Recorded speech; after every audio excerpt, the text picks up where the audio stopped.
All right, welcome back. Welcome back, everyone. Hope I've had a nice spring break. Yeah? You've seen that our school is now half as big in the first floor. Did everyone get lost this morning? Yes, I came, I was like, where the heck do I go? Because I come in through the side door, right, and there's nowhere to go. So the trick is go through the courtroom, go to the moot court. That's the way to actually cut through the school. I understand this will be construction out through November or so. So we'll have this for quite a while, if that. But hopefully after this is done, we'll have a lot more sunlight and natural light in the school. By the way, do you guys know this? I don't know if you know this. Do you know why there are so few windows in this building? Used to be a jail. That's good. You're close. This is actually a true story. So the longtime dean of the school, a guy named Garland Walker, you can see his portrait hanging up where the wall used to be. And he apparently had some sort of light allergy or light phobia. And the story is he didn't like light. So that's why the dean's office, if you notice, has no windows. It's in the inside of the building. This may be the only law school in the world where the dean's office has no windows. But again, this is where we study. My office has no windows. I see no light of day. I have no idea if it's raining, snowing, it makes no difference. It's all the same to me. That's why I'm so productive, because I never have to go outside. Something like that. Only a slight exaggeration. All right. So anything? What was that? A casino, even better. But yeah, law school is definitely a chat well. And the banker's odds are probably better at the casinos in here. Anyway, so the house always wins. So any I'm gonna get fired. Any questions? Yes. You were quoted in an article on Bloomberg.com that Jacob shared on our Facebook wall, and I was reading it, and it seemed like an interesting excerpt of what you said. I was wondering if you might want to. Sure. So the law professor job never stops. So every year, the Supreme Court sends 2 justices to Capitol to testify before the House.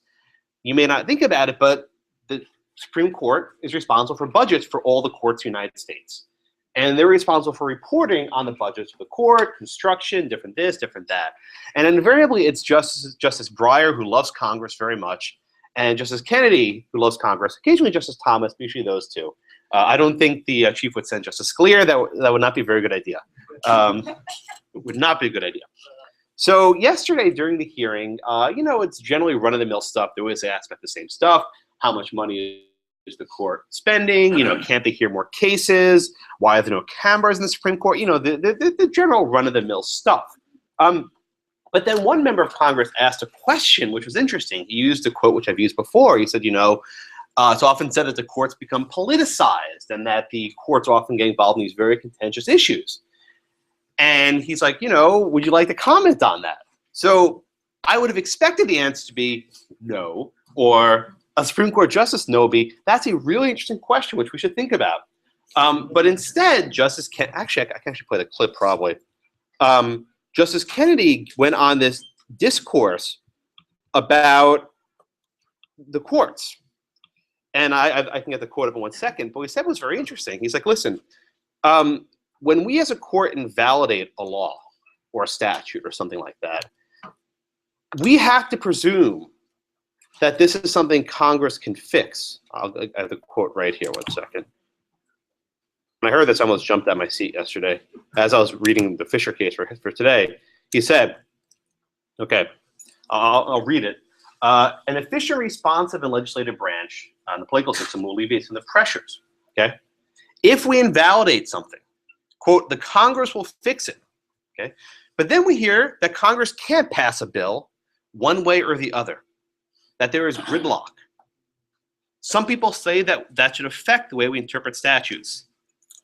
That seems to be a wrong proposition. We have to assume that we have 3 fully functioning branches of governments that are committed to proceed in good faith and with goodwill towards one another to resolve the problems of the republic. I'll make this bigger so you can read it in case you couldn't. Saying is just because we invalidate a rule and the Congress that exists across the street hates each other and they don't want to do anything, that should in no way affect how we interpret the law.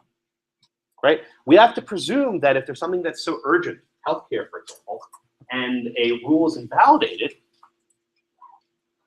that Congress can fix it. Now, I think I mentioned this last week or the week before, I can't recall.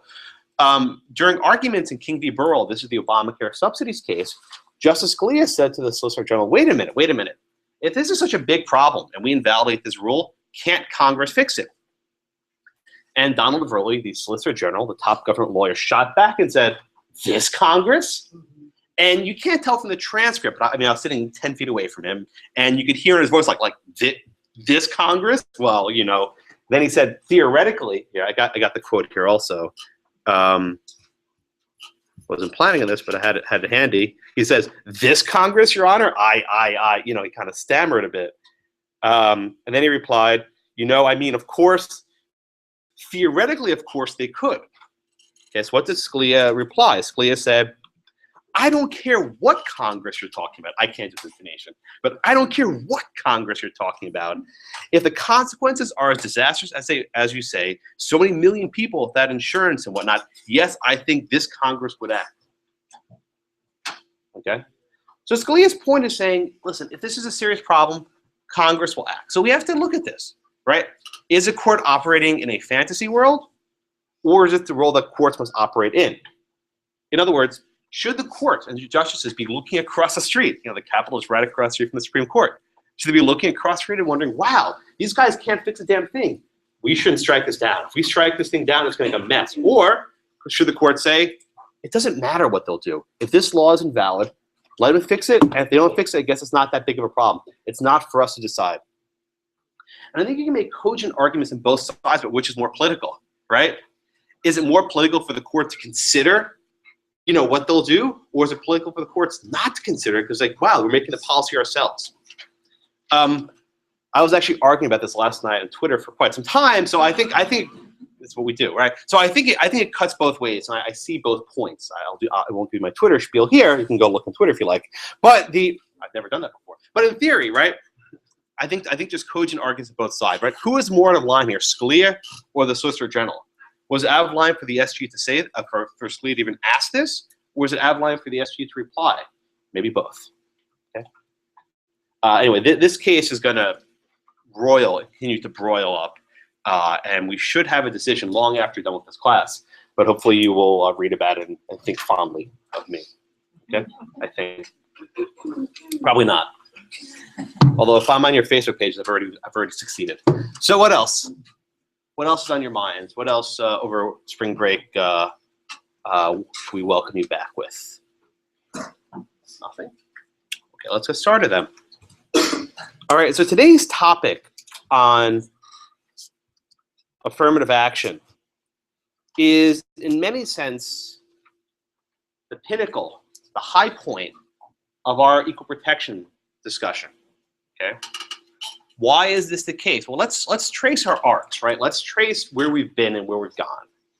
We started with a case like Dred Scott, where the Supreme Court said under the original Constitution, people of African descent can never be citizens, and they can never have any sorts of rights, let alone the right to be a free person. Okay? And then we have the 14th Amendment, a bloody, bloody war. But one of the products of that war were the Reconstruction Amendments.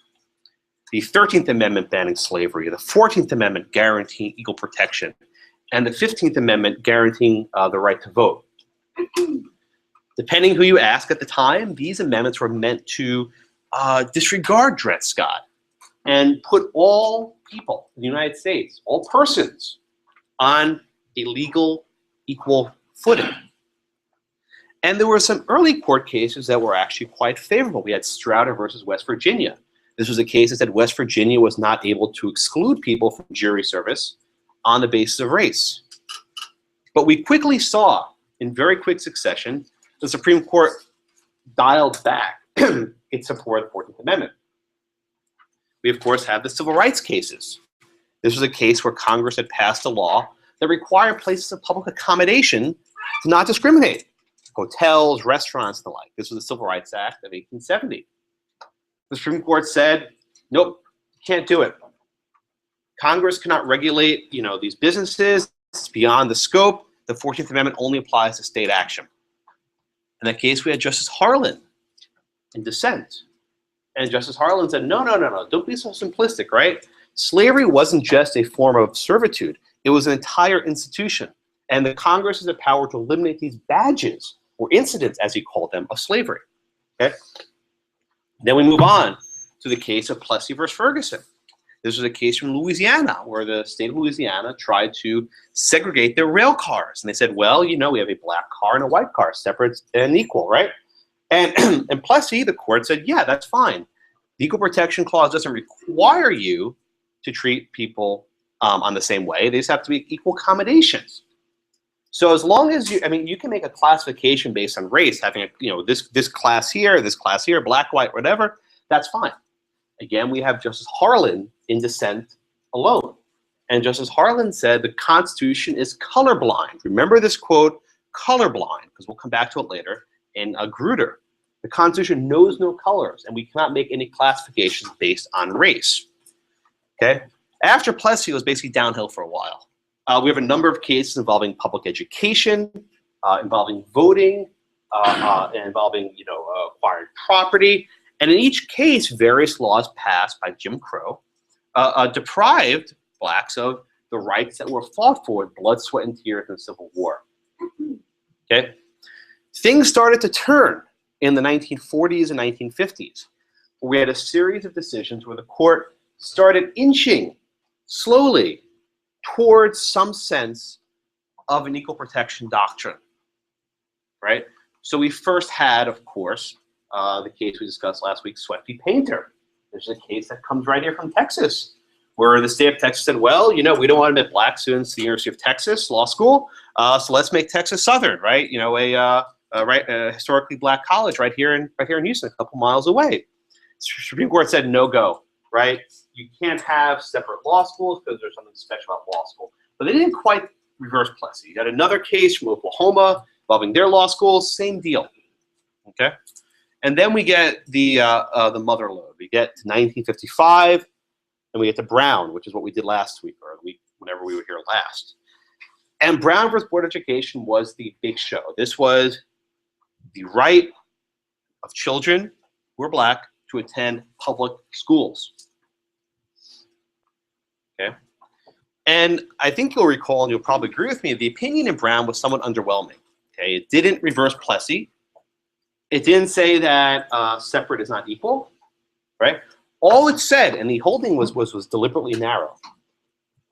All the opinion said was that in public education, right? In public education, students would not learn as well in a segregated environment, right? Therefore, schools could not be segregated. I don't want to put too narrow focus on Brown, but if you read the opinion again, go into your notes, that's what all it said. That because public education is so important, and because students in segregated education don't learn as well, schools cannot segregate. It didn't eliminate segregation in employment, it didn't eliminate segregation in hiring, anywhere. Okay? All it said was for public education. The aftermath of Brown was something of a mixed bag. Okay? The court didn't say, okay, Southern schools desegregate now, right? They reheard the case, and in Brown 2, we got this famous order where the court said, we need to proceed with, quote, all deliberate speed. All deliberate speed. What's this all deliberate speed? We don't really know. But the Supreme Court delegated or handed over the task of desegregation to the lower federal courts, okay? And it was the lower federal courts that were responsible for systematically, I'm not joking here, one district at a time, one school district at a time, entered in various orders saying you have to desegregate, you have to give funding in this way, you have to engage in busing to bring students from other places to these schools. There were more remedies than I can even count, and these were done on a case-by-case basis. Did the Supreme Court ever get involved? Only indirectly. They basically affirmed whatever the lower courts did, which was something of a striking position, but there was no oral arguments. There was no big case on school desegregation after Brown v. Board. Okay? That takes us through probably the 1960s or 70s. Okay? By the 70s, for the most part, virtually every school, if it wasn't desegregated, had at least some sort of court proceeding to result in its desegregation. Remember, in the interim, school districts actually shut down. Prince Edward County, Virginia, 5 years, schools were shut down. Public schools. You had an entire generation. In Arkansas, entire schools just shut down, and elsewhere throughout the South. There's actually a lot of people who never got their diplomas. You know, they were about to graduate, they never got their diploma because their school closed. This was a serious issue. But eventually, by the 1960s and 70s, for the most part, and I'm generalizing, for the most part, most of the schools finally got the picture and were at least working towards, integrating schools. Not complete, they were working towards it. Fine. Okay. So were we done? Right? Was that it? Was that the end of everything? You know, schools integrated. Okay, let's pack up, folks, and go home. Right?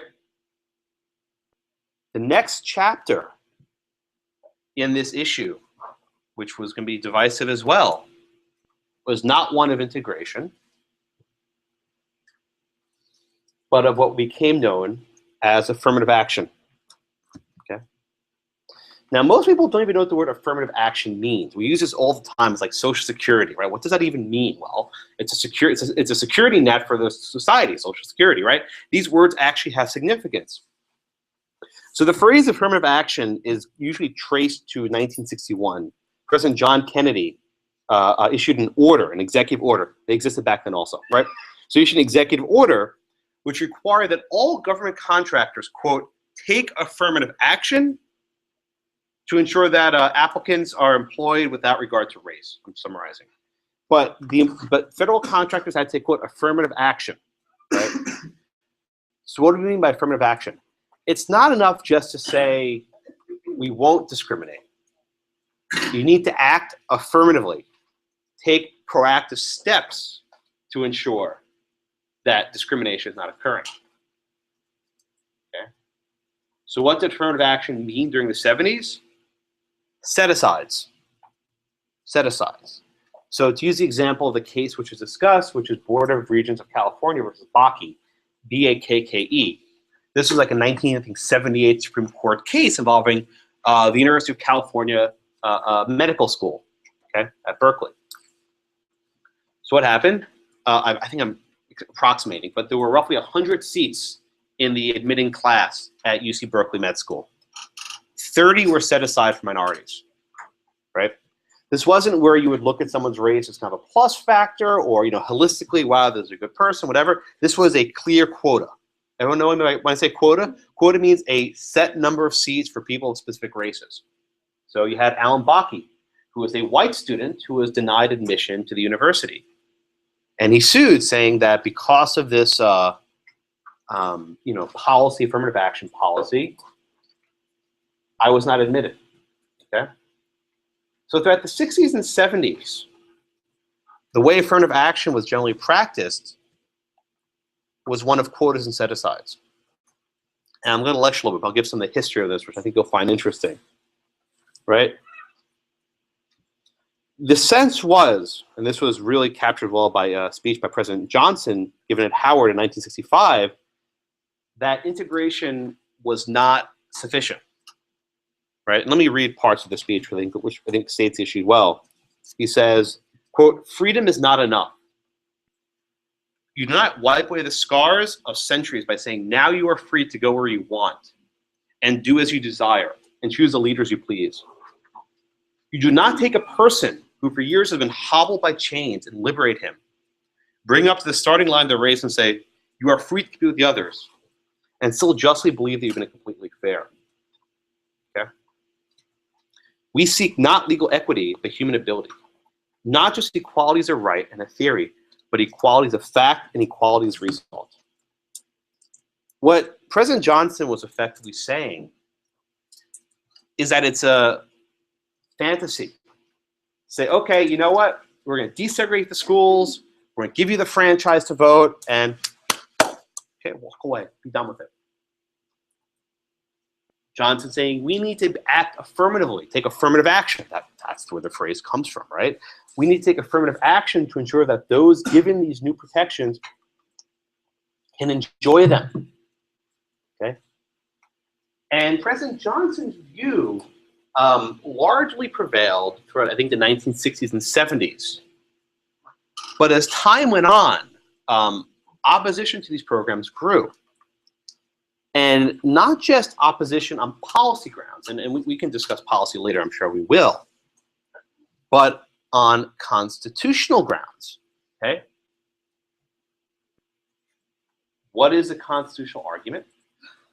Well, the 14th Amendment says states and the federal government cannot treat people unequally based on race. Is affirmative action a classification based on race? Is affirmative action treating people differently because of their race? And if the answer to that question is yes, how do we square it with the 14th Amendment? What would justify the government engaging in this form of racial classification? Okay. So I want to read you another quote, which you read in Justice Thomas's dissent in Grutter versus Bollinger. This is the Michigan case. And Justice Thomas, in his chambers, if you ever visit or it's online, you can see a picture of it, has a huge bust, a statue of the head of Frederick Douglass. And Frederick Douglass was a freed slave who became one of the greatest abolitionists of the antebellum era. And Frederick Douglass had a very unique perspective on race, which I think sounds with Justice Thomas well. So I'm going to read also from Justice Thomas's quotation from Douglass. He says, "In regard to the colored people, there is always more that is benevolent, I perceive, than just, manifested towards us. What I ask for the Negro is not benevolence, not pity, not sympathy, but simply justice. The American people have always been anxious to know what shall we do with us. I have had but one answer from the beginning. Do nothing with us. Your doing with us has already played the mischief with us. Do nothing with us. If the apples will not remain on the tree of their own strength, if they're worm-eaten to the core, if they're early ripe and disposed to fall, let them fall. And if the Negro cannot stand on his own legs, let him fall also. All I ask is give him a chance to stand on his own legs. Let him alone. Your interference is doing him positive injury." This is a very different perspective than President Johnson's speeches at Howard. It's a very different perspective. Johnson says, wait a minute. These people have been hobbled and chained for centuries. We can't just let them go to the starting line of a race and say, all right, you mark and set, go, and expect a fair race. Douglass, who spoke roughly a century earlier, or actually exactly a century earlier, said, nuh-uh. All of your efforts to tinker and play with race has done nothing but harm for us. Leave us alone. Let us compete on equal terms, or else it's not worth it at all. So the question has largely become, is the benign use of race, is the kind use of race different, better, worse than the antagonistic use of race as was practiced during Jim Crow? I see heads shaking both ways, right? Is the benign use of race to improve the lives of various minorities? Is that any different than the use of race to harm minorities? Okay? And you can look at this question from a policy perspective, or you have to look at it from a constitutional perspective. And I assure you, the answer is not easy.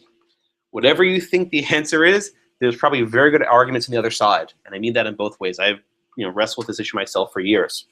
But there are legitimate issues on both sides of this equation, which I hope we'll be able to go through today. All right.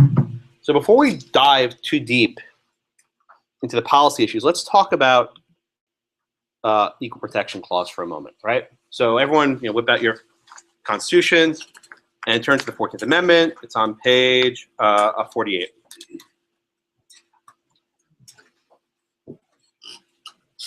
It says, everyone's scrambling to find it. Oh my God, do I have it? Do I have it? Okay. Page 48.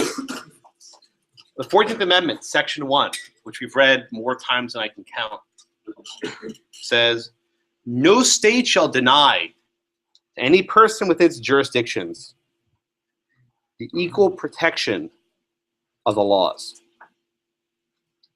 That's all it says. No state shall deny to any person within its jurisdiction equal protection of the law. All we have are these few words: equal protection of the law. What does that mean? All right, let's start moving around. I have no idea where I finished last week. Does anyone remember? Everyone's pointing at you. Okay. All right, Jonathan. I think you're up. I'm sorry. Jonathan, it's okay. It's all right. Jonathan, what does this mean? Equal protection of the laws. It says all persons. It says all persons. Good. Okay. It's not like necessarily defining it to a group. Okay. So all persons. Okay. What does equal protection laws mean? Your rights are going to be protected. How will it be protected? All three branches. Okay. What do you think, Gabrielle? Oh no. Let's just focus on equal protection for the moment. You're right. Due process in there, but what does equal protection of the laws mean? In just plain English, if you were reading that as a first timer.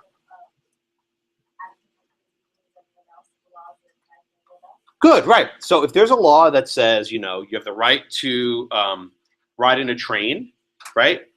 That means that the government has to let you ride in any car you want. Is that a fair understanding? Okay, I think that's okay. Okay, so then, Emily, what happens if the state of Louisiana says, pass a law saying we're going to classify people, right? We're going to classify blacks, we'll classify whites. The whites go to this train car, and then the blacks go to this train car, right? Would that law be valid? What about it violates protection? We'll be very clear. What about that law violates protection? Yes. Okay. So I want to introduce a concept to you called classification. Or classes, right? As Supreme Court doctrine developed, they began to recognize what was wrong with these Jim Crow laws. They would classify people based on their race. They would say, okay, here's one set of laws that apply to people of this race, and here's some different set of laws applying to people of different race. Okay? They were classifying people based on their skin color and nothing else. Okay? Although the 14th Amendment doesn't actually have any language about classifications, the 14th Amendment doesn't even say anything about race. It just says equal protection of the laws. The way the courts developed this doctrine is to say that we can't have classifications on race. But that isn't true. Is it, George? Can you think of a case where the government passed a very distinct classification on the basis of race? One of the cases was done this year, where the federal government passed a law where they definitely classify people based on their race, treat them differently. Can you think of the case? Korematsu. Ever remember Korematsu? That was a classification on the basis of race if I've ever seen one, right? It said, if you are of Japanese descent, if you're Japanese, if your mother was Japanese, if your grandfather was whatever, right? If you have Japanese descent, pack up your bags and go to camp, right? Go to these concentration camps. We'll round you up. I showed you that video, right? We'll sell your business for you. We'll board up your windows. We'll give you this nice one-way bus ticket to the desert, and you can grow and till the soil and make yourself a great American, right? This was upheld by the Supreme Court, even though very plainly, right, this was a classification on the basis of race. James, do you remember how the court upheld the executive order that was issued in Korematsu, even though it was on the basis of race. We discussed this a couple weeks ago.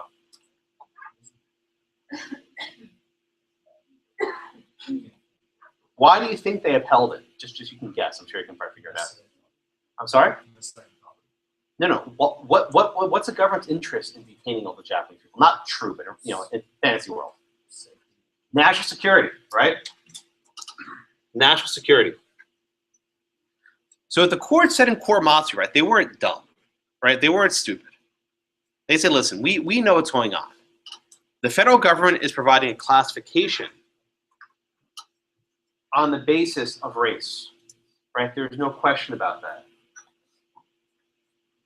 But there's a really good reason why they can do this, and that's national security, right? There's a compelling reason why they need to do this, national security. So emerge this doctrine, okay? What's our goal? National security. How do we get there? By segregating Japanese people on the basis of their race. Everyone with me so far? Okay. I want to explain this in terms of means and ends. What do I mean by the means and the ends? Well, generally speaking, you have some end, some goal, right? You have some goal that you want to accomplish. How do you accomplish that goal? Through different means, or I can call them maybe approaches, right? What's my approach to achieving some sort of goal, right? What's my means to an end? Okay. When we're asking, did the government act lawfully in terms of a classification? You say, wait a minute. We recognize that the government is making some sort of classification on the basis of race. Okay, we recognize that. The government's making some sort of classification on the basis of race. Is that justified? Right? Was that justified in Korematsu? The court said yes. Why? Because the goal, national security, was so important. In other words, if they were classifying based on race for something that wasn't very important, right? Say they were classifying based on race for something trivial, I don't know, like, parking tickets, right? They were only giving parking tickets to people who were Japanese, right? Sure, parking tickets are important, but they're not really important. So the court laid down in Korematsu was that if the government wants to make a classification on race, they have to have a damn good reason. And we find that national security is a damn good reason. Okay? And not just that. You'll remember the court discussed of why they had to segregate the Japanese to these concentration camps. They said there was no way to distinguish the loyal Japanese from the traitor Japanese. This is all bunk, right? Just pretend it's true for a moment. This is all fiction. But let's pretend for a moment, right? There actually were, currents of traitorous ranks in the Japanese American population. The court said the only way that you could connect these two, these means, these ends, was by exclusion, right? After you've classified them on race, we need to exclude the Japanese people and put into these concentration camps. Everyone with me so far? Okay? This is the basis of modern equal protection doctrine, believe it or not. Right? This is what's often called scrutiny. Okay? And you'll read about this in your homework books, I'm sure, and I've been kind of soft-pedaling. I didn't get to it yet because you weren't ready for it, but I think you're ready for it now. Scrutiny is basically how the court connects the means and the ends. In other words, right? If you want to classify the basis of race, what is the connection? Or you can use the word fit, right? What is the fit between the means and the ends? If you want to,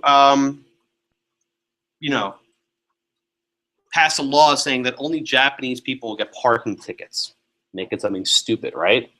Sure, okay, so you have the means, which is a classification of race. You have your ends, which is, more revenue for the city through parking tickets. And, you know, does that make sense, right? Is parking ticket revenue a really important interest? I'd probably say no. I think everyone in this room would probably agree with me. Okay? So here we have this doctrine that emerges of scrutiny. Okay? We'll learn about in this class different types of classifications.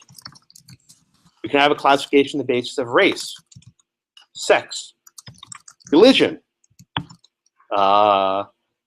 maybe sexual orientation. Maybe we'll get an opinion like that next few months, right? We're living in real time here, right? There are different ways of classifying people. So we're not quite in the reality that Justice Harlan spelled out of having a colorblind constitution, right? What we actually have is a doctrine where we can have classifications with very good reasons, okay? And I'll give a little bit of a preview, right, for gender discrimination, which we'll discuss next week.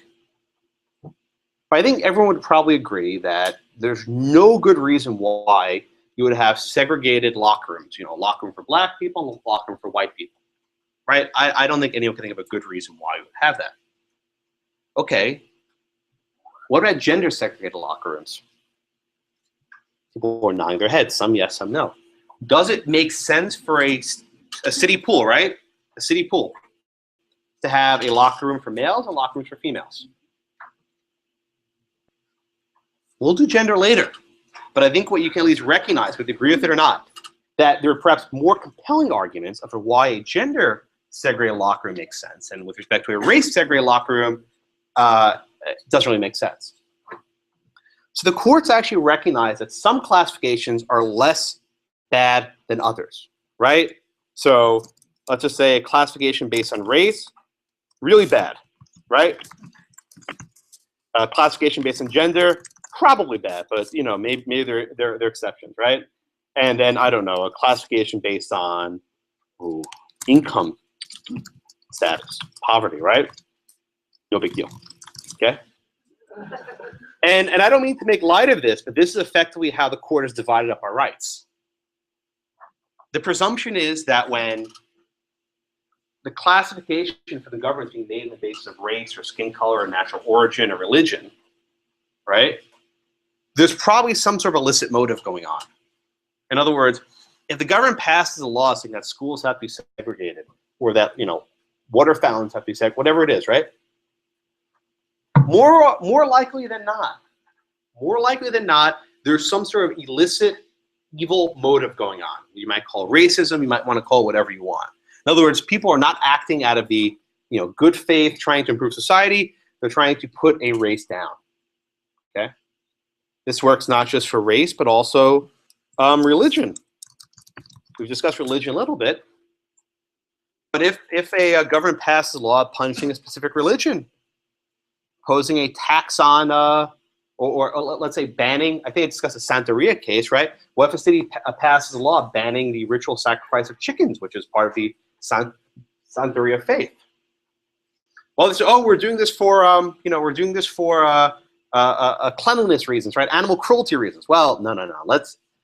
Because you're making a classification of religion, let's dig deeper, right? Let's see what you're actually doing. Let's not necessarily buy your rationale. Okay, let's talk about gender.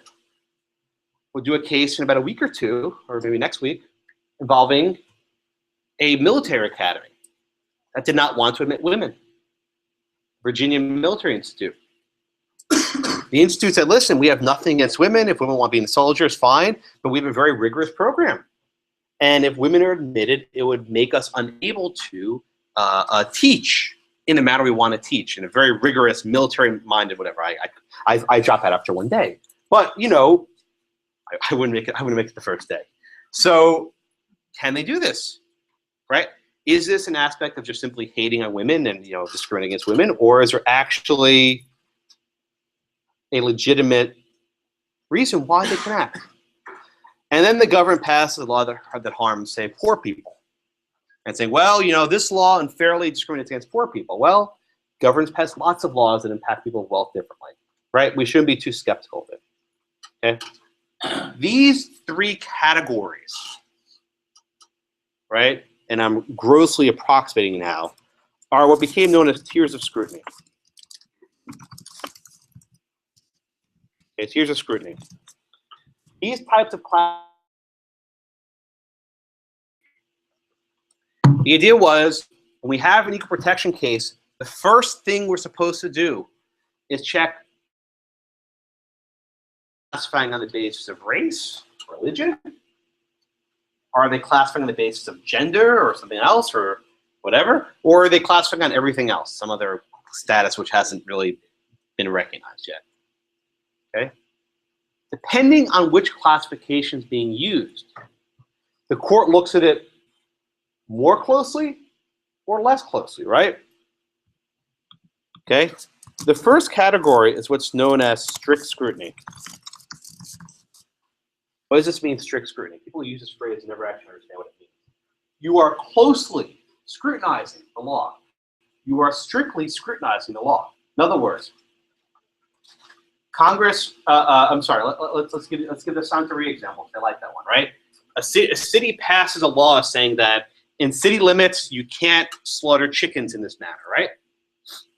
On the face of their law, is there anything involving religion? No. On the face of their statute, is there anything to indicate?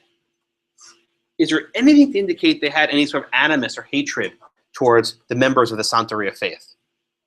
No. Okay. But out, because this impacts a religious group, the Santeria, we dig closer, right? Because religion is there, we say it triggers strict scrutiny, right? It triggers a more searching or a heightened review of the law. So then we dig under the hood. You say, well, look, on the face of this statute, it says nothing about people of any religious group. But let's look at how this law is actually operating, right? Who are the only people who are going to be impacted by this law? Not butchers. They're not going to be impacted. It's going to be members of this religious group. Therefore, as a court, right, we determine that, whatever ends, whatever goals, cleanliness, animal rights, whatever, are not justified by the means. In other words, the means of banning this ritual are not worth it to pursue animal cleanliness, right? The idea of banning this procedure isn't worth it to try and pursue some sort of animal rights. Why? Because it unduly infringes on this religious group, the Santeria. So there are a lot of moving parts here, and we're going to spend a lot more time discussing this because it's not an easy topic. But there are a lot of moving parts here. Yes, ma'am.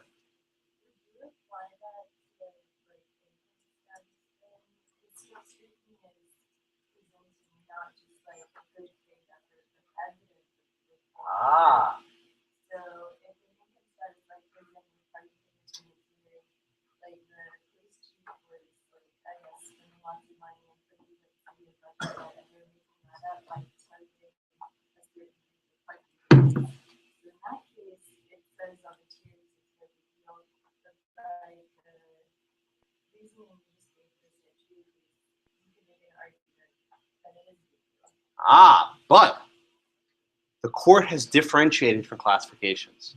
So, while strict scrutiny applies for race and religion, with a few other exceptions, income status and just about everything does not get strict scrutiny.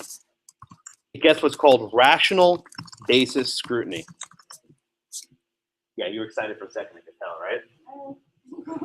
So the court said, listen, we have such a history in this country of racial discrimination and religious discrimination that whenever any classification impacts a race or religion, we have to go strict. We have to go really detailed, look under the hood, see whether it's actually punishing these people for their religious beliefs or it's actually a safety and animal safety law, right?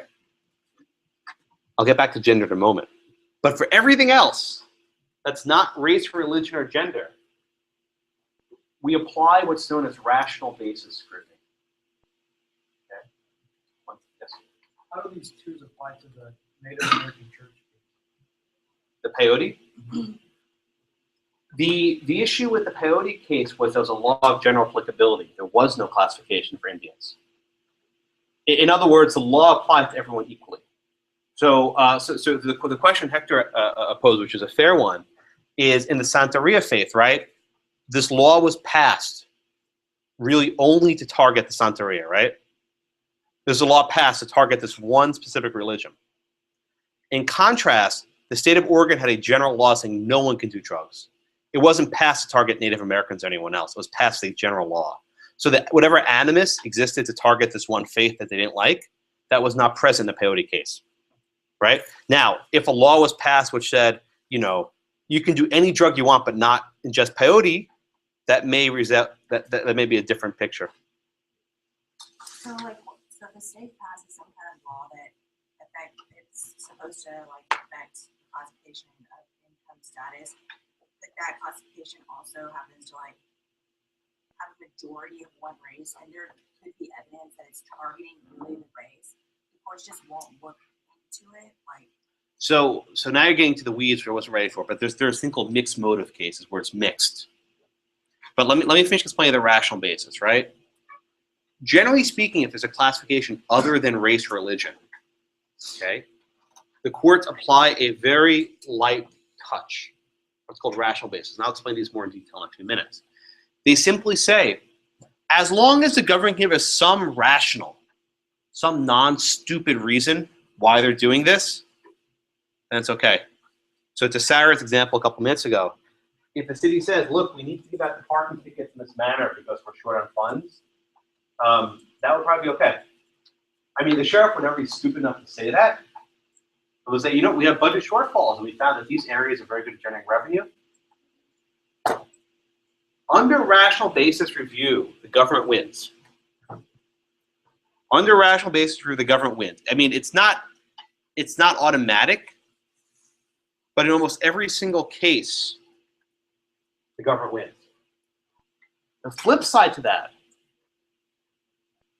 under strict scrutiny, when there's a racial classification, the government always loses, except for two cases. Under strict scrutiny, when the government classifies on race, they are going to lose. Right? So in other words, our Supreme Court said, listen, the government can classify people in a lot of different ways. But as long as it's not race or religion, go for it. Okay. By the way, this was in the notes, but does anyone know the only two cases in Supreme Court history where racial discrimination was approved by the Supreme Court? There are only two. Two cases in Supreme Court history where racial discrimination was approved. Korematsu's one, and what's the other one? No, that good guess, but that wasn't actually upheld. It was actually validated. Post 1954.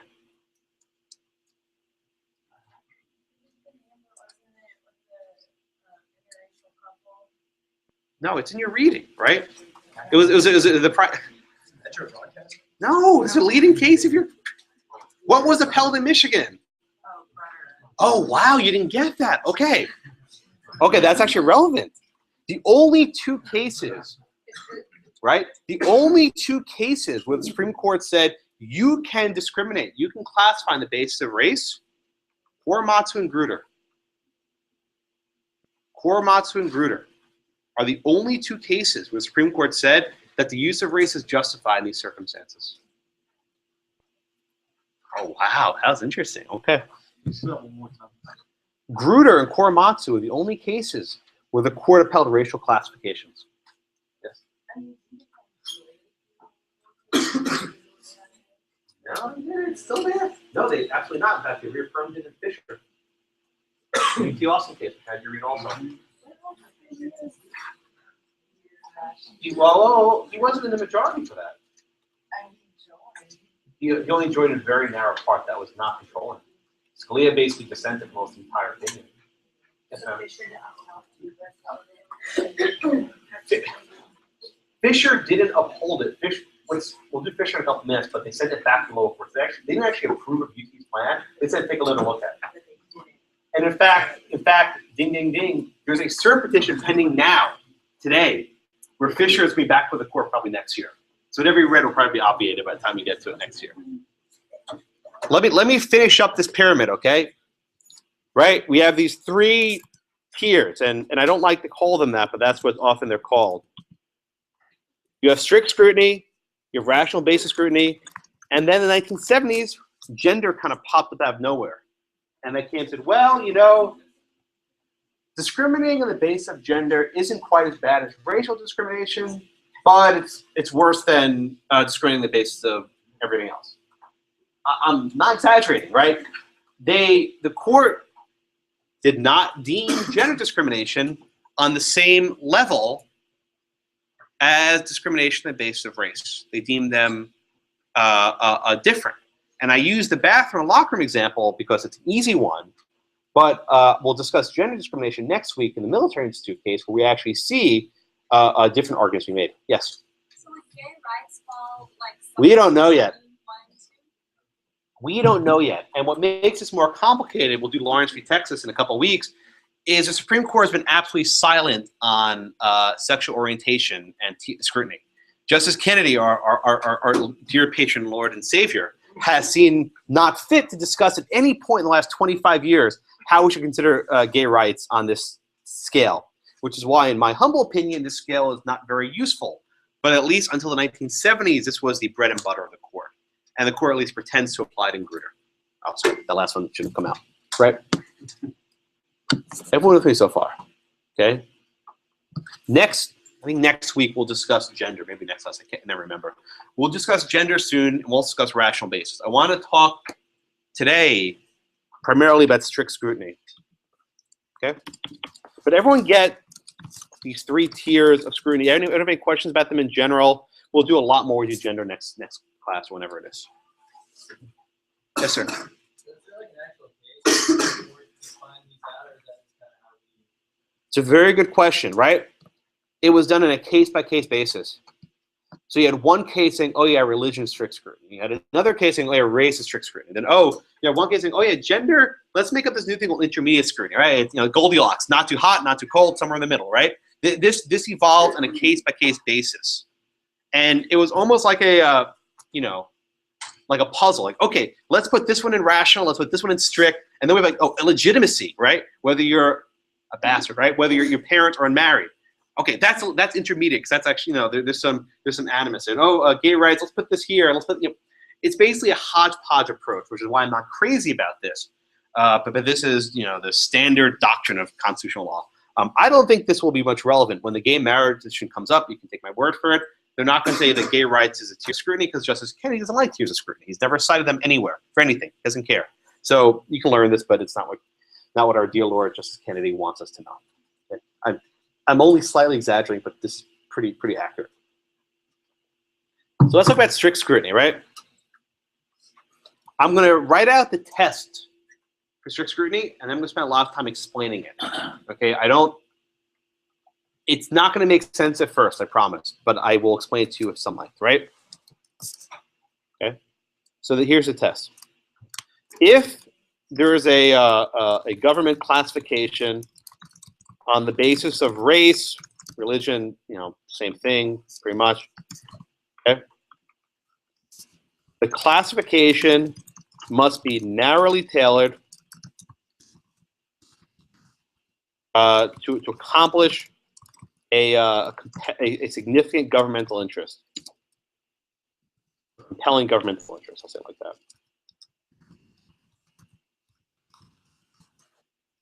Okay, so if there's a government classification on the basis of race, this classification must be based on a compelling governmental interest. Okay? What in the world does that mean? Well, it means a few things. First, contrary to Justice Harlan, the Constitution and the states don't have to be colorblind. That in certain really important cases, the government can make a racial classification, right? But when they do so, there need to be two conditions. Narrow tailoring and a compelling governmental interest. So do you remember before I spoke about the means and the ends, right?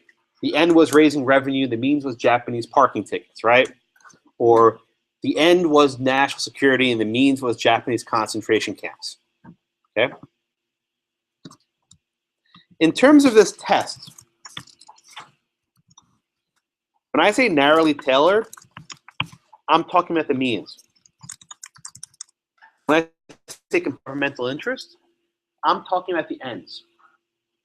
What strict scrutiny is trying to decide, if you will, is a fit between means and ends.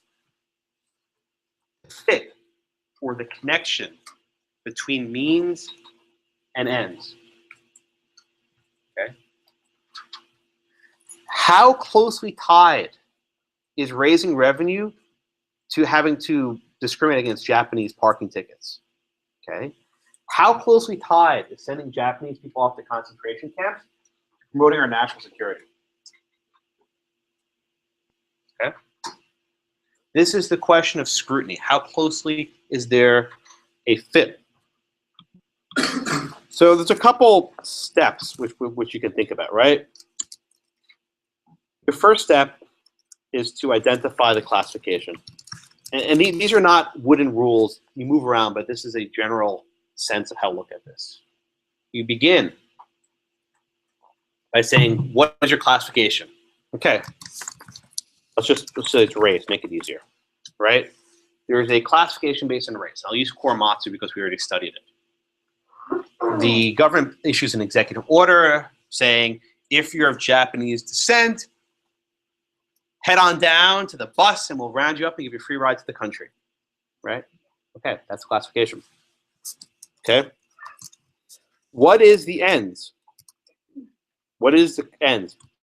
Is it a compelling governmental interest? Okay. So here I'll just write parentheses national security. The government says, listen, the reason why we need to do this is for national security. We can't have, you know, if we allow these Japanese people to run around, they're all spies, they'll do bad stuff, whatever, right?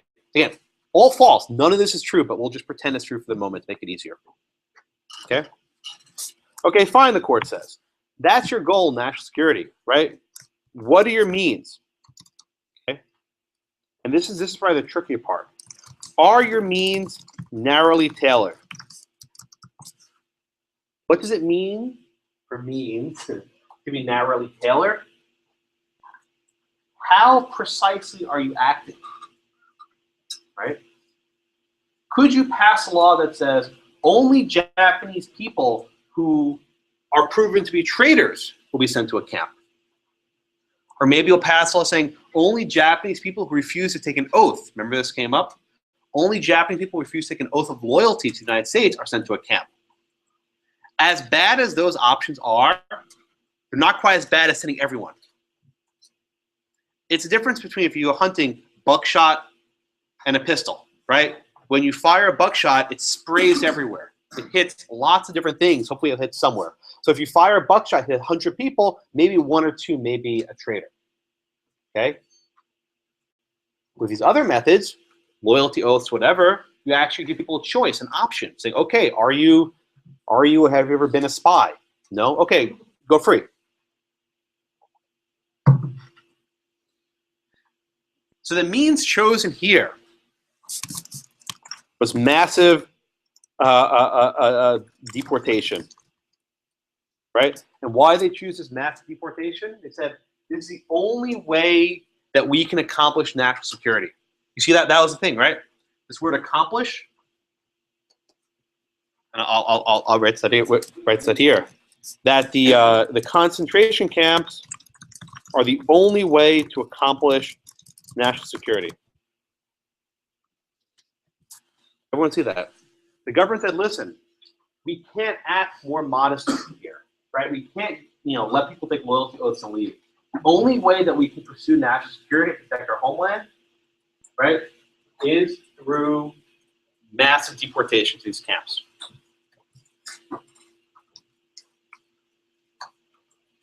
Okay. Was this true? No. But again, let's pretend it's true. The court upheld the classification in Korematsu. And if you notice, they didn't say, well, because of national security, you can do whatever you want to people of Japanese descent. They didn't say that. Okay? Rather, what they held is that because the ends are so important, because this is so compelling, and because you tailor this as narrowly as you could, this survives strict scrutiny. In other words, right? So in Korematsu, the deportation order survived strict scrutiny.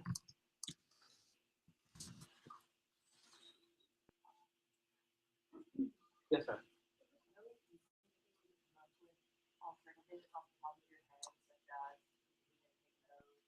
I didn't make those were in the dissent. Those came up by Justice Jackson. But I appreciate your compliment. Yeah. So I views on how that passage say that is the only like the best. There's no other option. This is why Korematsu is terribly wrong. Okay. So Korematsu announced a standard which they didn't actually apply. And again, this is why I'm being somewhat sarcastic here, right? But Korematsu announced a standard that did not itself apply. That our modern equal protection doctrine was born in the case where the Supreme Court upheld segregation of Japanese people at concentration camps. That's where our doctrine was born. So when you use Korematsu for things, you use it to use the test. The test. Right. The holding itself has been repudiated decades ago. And the Supreme Court has actually basically stopped citing it. But the test itself has survived. This notion that we measure the connection between the means and the ends, that is still how modern day equal protection doctrine works. Does that make sense? Other questions? So when you have any kind of equal protection case, you have to ask yourself, right, what's the classification? What are the ends, right? What are the ends that are being trying to achieve? And how are they getting there? Are there alternatives, right? Are there less strict alternatives? Yeah, right?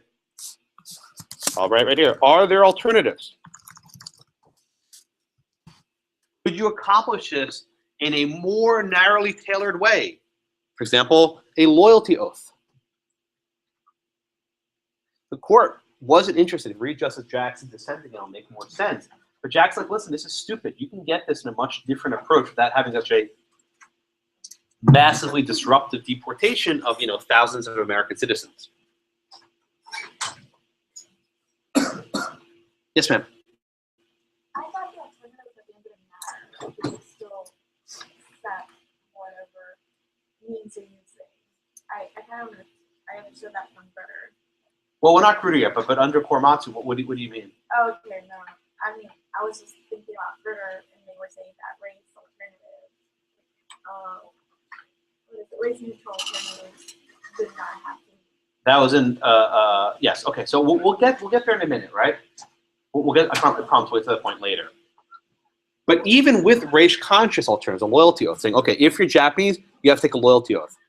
Is that race-conscious? Of course, right? It says all Japanese people must take an oath. And if you take this oath, we'll let you go. So even though that's still based on the classification, it's not quite as bad because it allows people at least a chance to get out. Whereas here, Whether you were a Japanese person who was loyal to the U.S. or not, it didn't matter. You were put into these camps. Other questions? This is not an intuitive concept. I'm going to let this simmer for the rest of class. We'll discuss at great length. Grutter. This is why I hold off teaching scrutiny till Grutter. I mean, a lot of people, some professors teach it earlier on, but I think you're actually ready now with actually discussion of Grutter. It's the best case to teach scrutiny. I in the past, I've taught scrutiny with Korematsu, and it didn't make any sense. People were too confused, so I skipped it. So that's why I deliberately didn't even mention it. But Korematsu was the birth of scrutiny.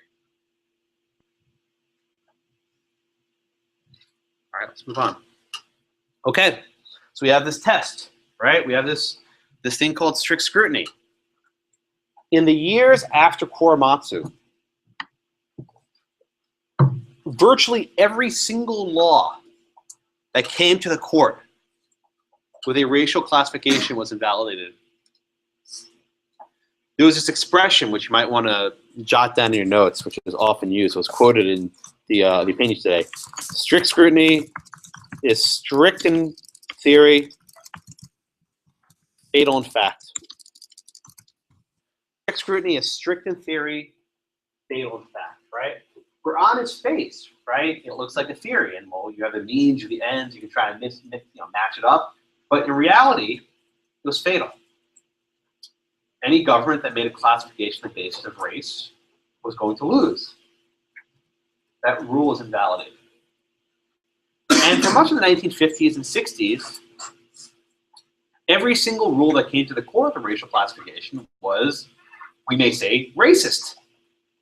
Right? Swimming pools couldn't be integrated. Parking garages couldn't be integrated. Go down the list.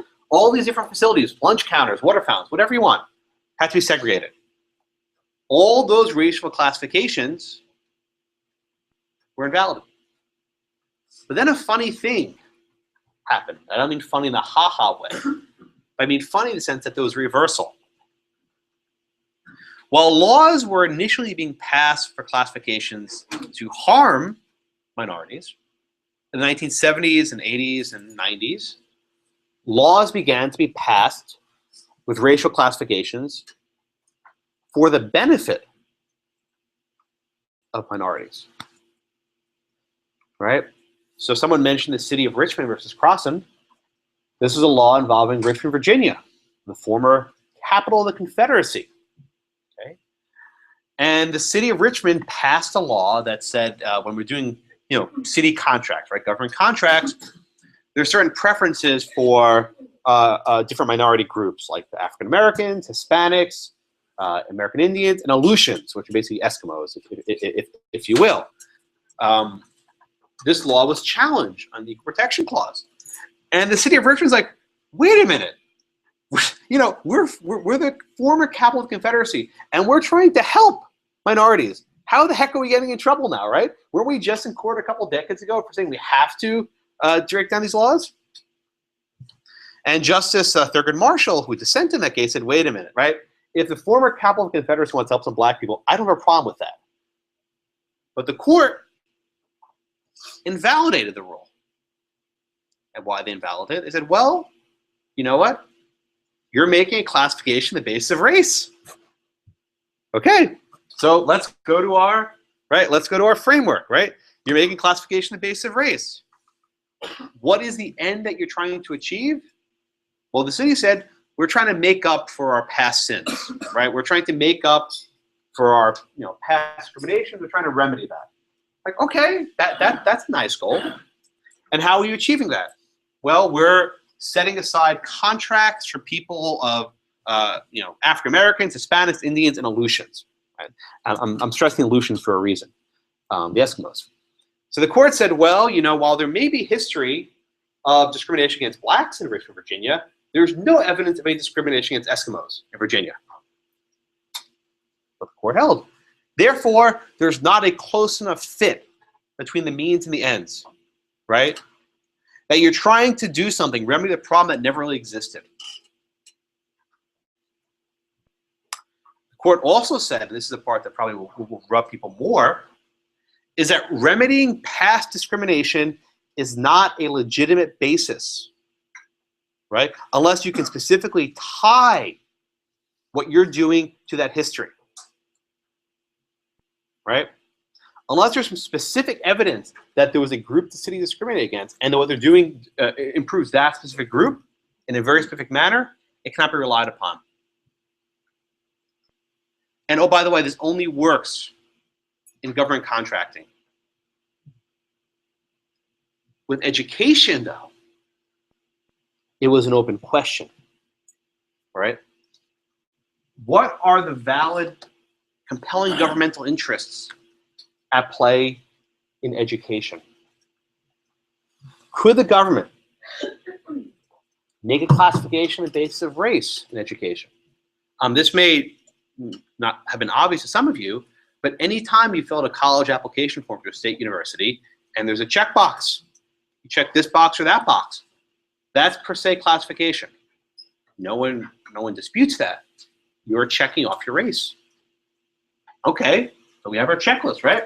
You check off race, whatever. What is the compelling governmental interest the university wants to achieve? And could they achieve that in a more narrowly tailored way? The answer is that they could. Under the doctrine of strict scrutiny, you may argue that the affirmative action policy is unconstitutional. And that brings us to Grutter, which I don't know if any of you remember it, but this was a big deal. The Supreme Court had managed to avoid the issue of affirmative action for 25 years. In 1979, there was a decision called University of California Board of Regents versus Bakke, B-A-K-K-E. This was the medical school I mentioned moments ago. Right? And this case presented a situation where the Supreme Court fractured. These are the opinions that drive us crazy.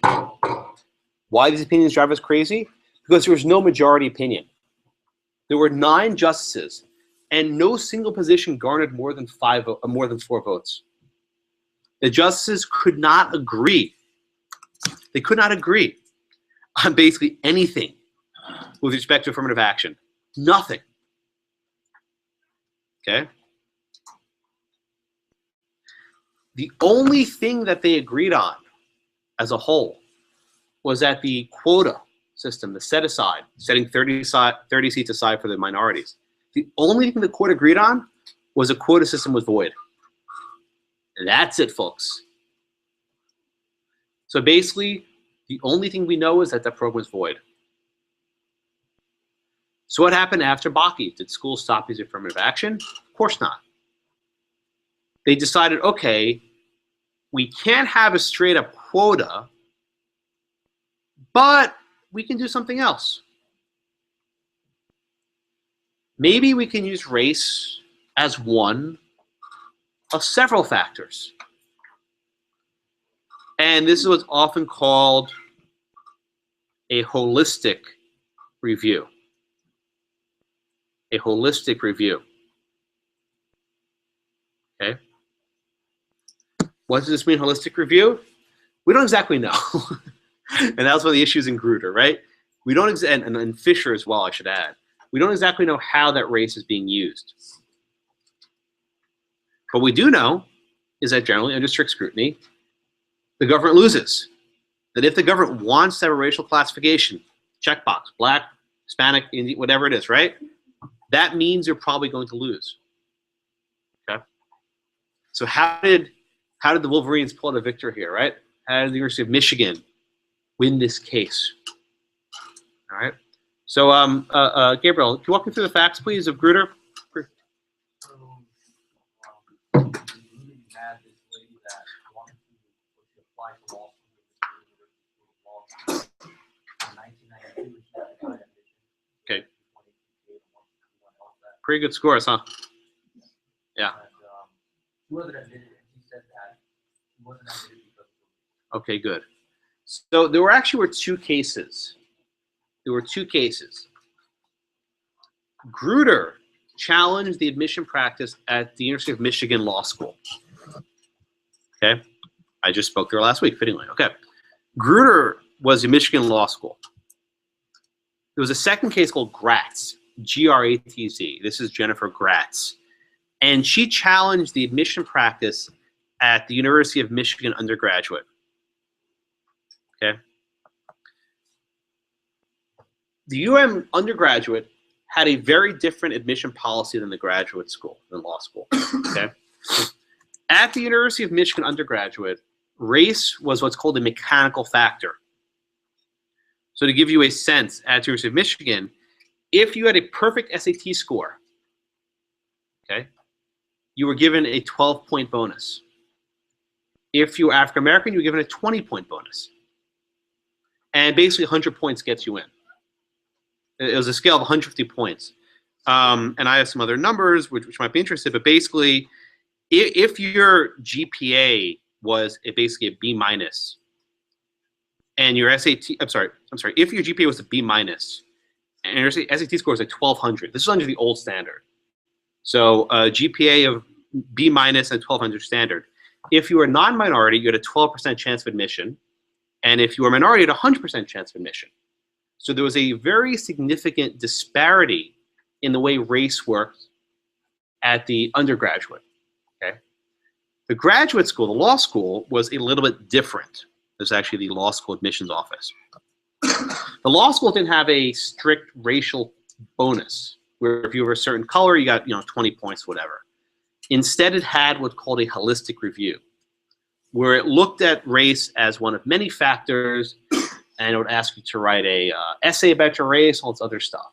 So it wasn't an automatic, but there was various empirical work done showing that this is a very important factor in admission, although it wasn't determinative. Okay? All right? So the challenge was brought, right? The constitutional challenge was brought to the case, and the lower courts upheld the program. And we get to the Supreme Court. Okay? Yasmin, what does the court and Justice O'Connor do with the law school admissions program?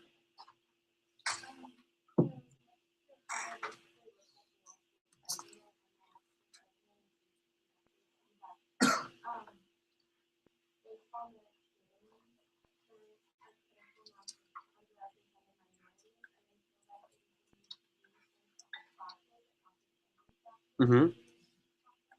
Good. Very good. Very good. So let's look at this. I gave you this test a minute ago. Okay. So what is our classification? It's actually race and gender. The school employed both, but for our purposes here, let's only talk about race. We don't. Gender will complicate it because there's the intermediate screen. So we'll just talk about gender for a moment. Okay. Okay. So that's what our classification is, right? What is our ends? What is the goal that schools are trying to achieve through the use of affirmative action? Elliot? Be very precise. Not just, and this is an important mistake which people often make. The answer is not diversity by itself. What is the end they're trying to achieve? Yeah? Yes. And I want to be very careful because people often make this mistake. It's the educational benefits resulting from diversity. Be very precise in this one because people often screw this up. They say, oh, we want diversity, period. Well, that's not the interest the court recognized, right? The interest the court recognized were the educational benefits that result from diversity. Okay? Alana, why is diversity by itself not the compelling interest?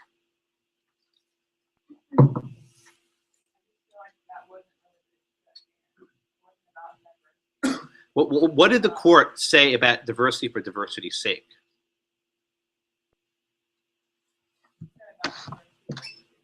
Just for the sake of itself, yeah.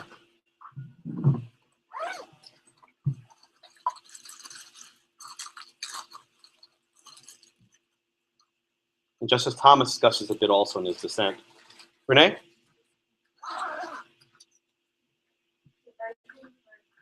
Yeah, what's the problem that the majority and Justice Thomas agreed diversity for diversity's sake? Why is that not a compelling governmental interest?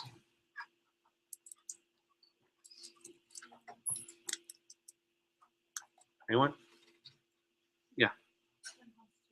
Well, duh. But why? Yeah.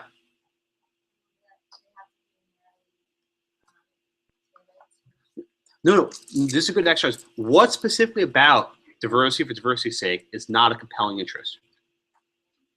Anyone? Because you're grouping people based on their race, and each person should be looked at individually unless the government covers it. Getting there, getting there. To the top, they just say that as the mechanism. Yes, exactly. It conflates the means and the ends. Okay? You're saying, okay, what is our goal? Diversity. How do we get there? Diversity. Right? If our goal is to have diversity, the means we get there is diversity. You need to actually show a benefit or something that results, that flows from it. Yeah, so often you'll hear this, and now you know. The answer is not diversity, it's the benefits that result from diversity, right? Everyone get that part. Okay? And we'll discuss what those benefits are in a minute. But let's just finish our framework for a second, right? Okay. So what are, I'll go back to Renee. Renee, what are the means then used to accomplish those benefits that flow from diversity?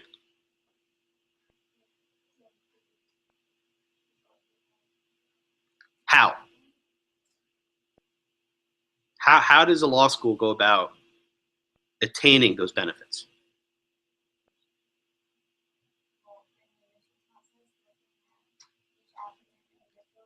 Yes, right. So this is what's called this, I'll put this in quotes, right? This holistic review, right? This holistic review.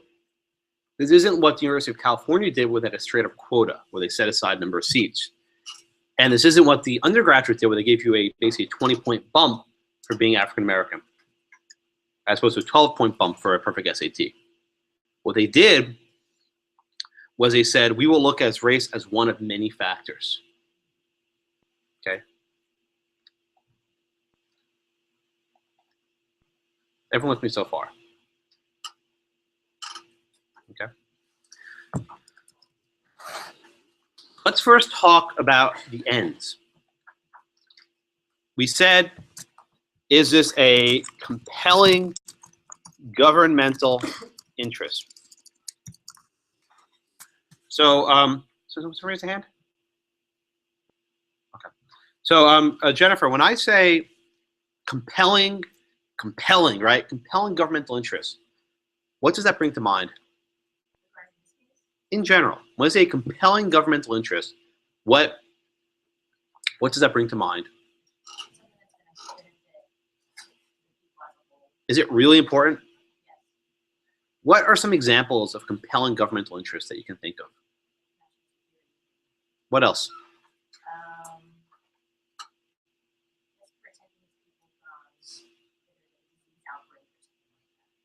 Okay. So, yes, ma'am?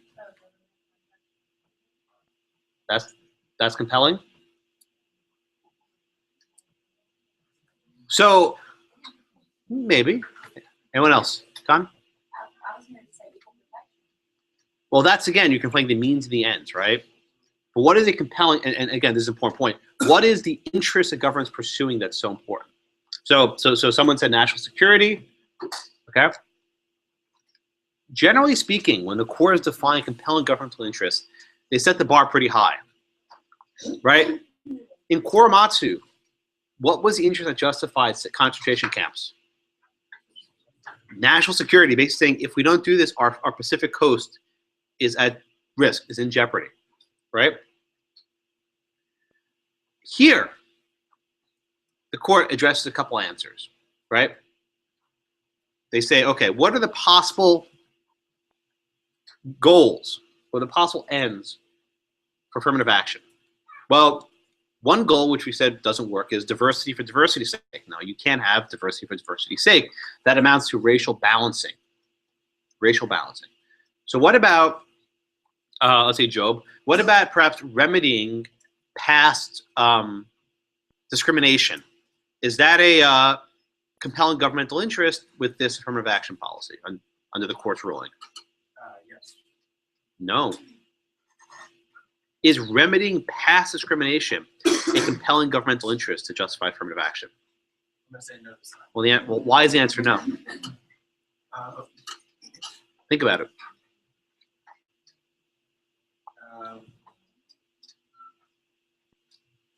What's the problem here?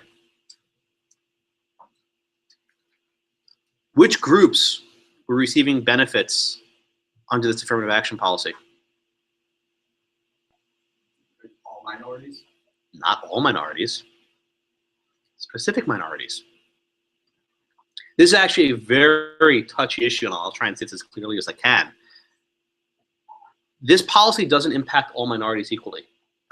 And the key example, which is coming up, is now Asians. Okay? Asians are a minority who were persecuted in Korematsu, among others. Asians actually have a negative bonus added to them in various programs. It's actually harder to get into as an Asian person. The rest of these scores have to be even higher. So this isn't just Asians, it's oppressed minorities or some oppressed minorities. So you have African Americans, you have Native Americans, you have American Indians, you have Hispanics, whatever the classifications are.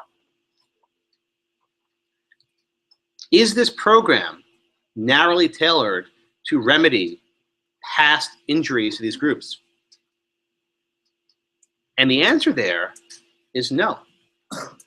And as the court suggests, not all these groups were equally oppressed. Some had it worse than others. It's an inevitable fact. And this is actually a serious bone of contention within certain groups. And let me explain why. This shouldn't surprise you in Texas, but at some point, whites in this country will be a minority. It will inevitably happen, just as a matter of demographics in our lifetime, probably. Mine, at least, most of yours, I think. What happens then? Does affirmative action go away? Just as O'Connor said, affirmative action lasts 25 years. Do you think in the year 38, schools will just stop it? A lot of people think that affirmative action is actually meant as a way of paying back for past injuries. That's what a significant justification for affirmative action is. But the problem with that is that not all minority groups would have an equal claim to that. It's simply not true, which makes the entire rationale of the holistic review crumble. So the court is very careful in rejecting the remedying past discrimination approach. Although this is probably the one that would probably resonate the strongest with a lot of people, they can't adopt that approach because it makes most of their policies untenable, right? So you get rid of diversity for its own sake, you get rid of remedying past discrimination, and you have these other justifications. For example, having, preparing the workforce, right, to have a diverse career. The court says, no, that's not really important. So Hector, what is the only interest the court recognizes, the only compelling end the court recognizes to justify affirmative action? Through? Yes.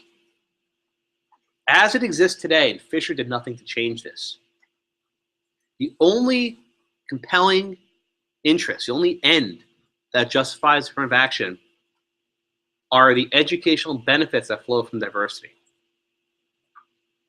And this shouldn't surprise you. Remember footnote was 11 in Brown versus Board. Remember that footnote where they said, oh yeah, students in segregated schools don't learn as well, right? So the court actually has a history of citing educational benefits as something of a compelling governmental interest. There's some history there. Okay? But there's a disconnect, and this is a point that Justice Thomas makes in dissent very forcefully. If you could tell, his dissent was personal. Right? Connie, what does Justice Thomas argue about the school's interest in having the benefits that flow from diversity? How does he handle that? Okay, I hope I'm not mixing Fisher, it's the same thing. He makes the Yeah. same point. Okay. He's saying that they could have succeeded, that they would be placed in a school, but they may not have succeeded. That's mismatch. We'll get there later. But specifically the point, how could a school obtain the benefits from diversity without racial classifications? How does he say it? How could a school obtain the benefits of affirmative of diversity without imposing racial classifications? By letting the minorities stand on their own merit. He doesn't say exactly that, right?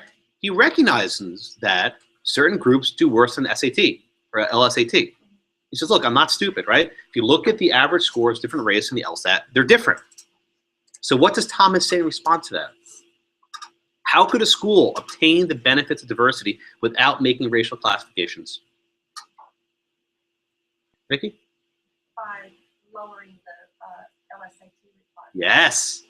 Or Or the GPA. Or what could a school really do if they want to have diversity, not to worry about the LSAT? Ditch it. Ditch the LSAT. So here's Thomas's point, which I think you'll actually appreciate on an academic level, right? Everyone, I think in this room will admit that the SAT, the LSAT's a flawed test. Would everyone nodding their head yes, right? And if you look at the numbers, it's very clear this test harms certain groups more than others. That certain groups just do not perform as well. So Thomas says like this, why are we perpetuating a flawed test, right? One at a time, everyone. Why are we perpetuating a test that is so inherently flawed? Why don't we just, if this school is so interested in having diversity, why don't they just drop the LSAT and let people of all qualifications come in?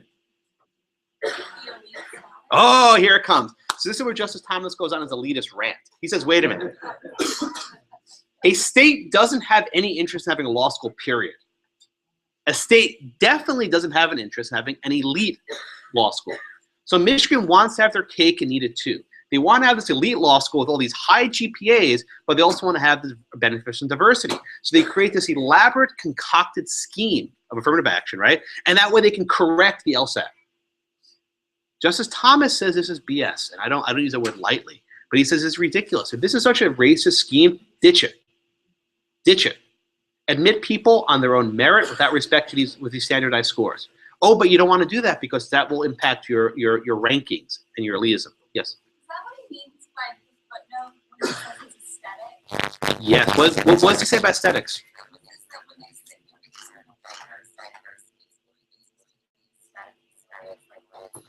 when you look at the outside appearance of it, looks like you're intending to diversify your group, but you're not. Yeah, so Justice Thomas makes his point, which is very bold. He says, trying to choose the color of your students is no different than trying to choose the appearance of your tables and chairs in the room, right? By the way, UMann's beautiful furniture. I was there last week. It's a beautiful hall. But, I mean, he's basically saying that this is all bunk. So Thomas, I didn't want to get there quite yet, but he thinks this entire diversity thing is bogus. He thinks that to the extent that there are any benefits flowing from diversity, it's not worth it. Right? If a school really wants to have a diverse class, drop the LSAT, drop the GPA requirement, and open up your doors. Open up your doors. Anyone who wants to attend can attend. Very quickly, the reputation of school would probably drop, and perhaps more elite students wouldn't want to go there. Right? They want to go to a place where a whole bunch of, top-notch students are going. But it would still provide this opportunity. So Thomas faults the school for trying to have their cake and eating too, implementing what they admit is a racist system and then trying to correct it with more classifications. Okay? So let's talk about the 8 questions on the ends, right? Let's talk about the means for a second, right? The means is really where this case is won. And this is how Justice O'Connor, who is a former legislator, tries to compromise, tries to split the baby, if you will. She says, okay, we can't have this mechanical undergraduate formula where you get a 20-point boost for being black. That we can't have, right? But what we can have is holistic review, where race is a plus factor, and this is the magic word, right? Race is a plus factor. the government can use race as a classification so long as it's only a plus factor to pursue the benefits from diversity. And that's basically the test of this case, right? Race can be used as a plus factor to pursue the compelling interest of benefits from diversity. That's it.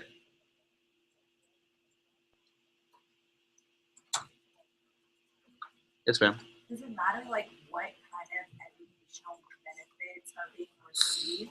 Oh. Or is that just a we just say educational So- benefits resulting So before, I keep using the Santeria case because it's very easy, right? But in the Santeria case, the law on its face said, oh, wow, we'll get all these benefits for animal rights and sanitation, right? Did the court buy those benefits? They rejected them, right?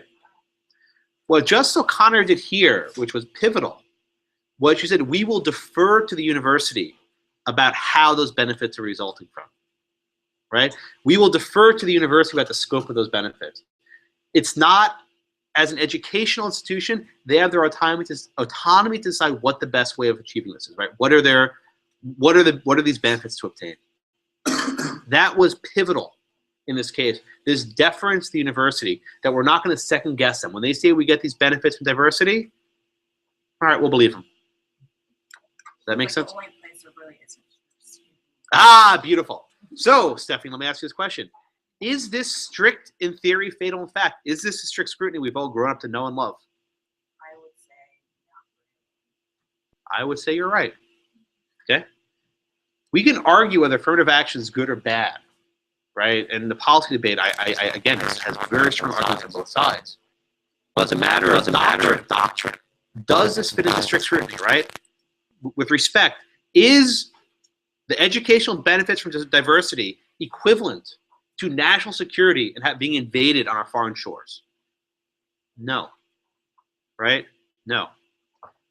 Could the University of Michigan obtain this in a more narrowly tailored way? Yeah. Drop the LSAT. You don't have to drop the entire test, lower your standards. I mean, there are historically black college universities right here in town, Texas Southern. If you look at their SAT numbers, they're not very high. And that's quite deliberate. As a school, as an institution, they keep their standards probably lower than they maybe should because they want to make sure anyone who wants to come to school has an opportunity to do so. And they work their butts off to make them pass the bar. It's a very rigorous curriculum because they want these kids to succeed. If UM was this committed to diversity, they could do that, but they don't want to. They want their elite law school, you know? So is there a more narrowly tailored way, right? Is this narrowly tailored? Of course not. But the court upholds it and gives its blessing to it.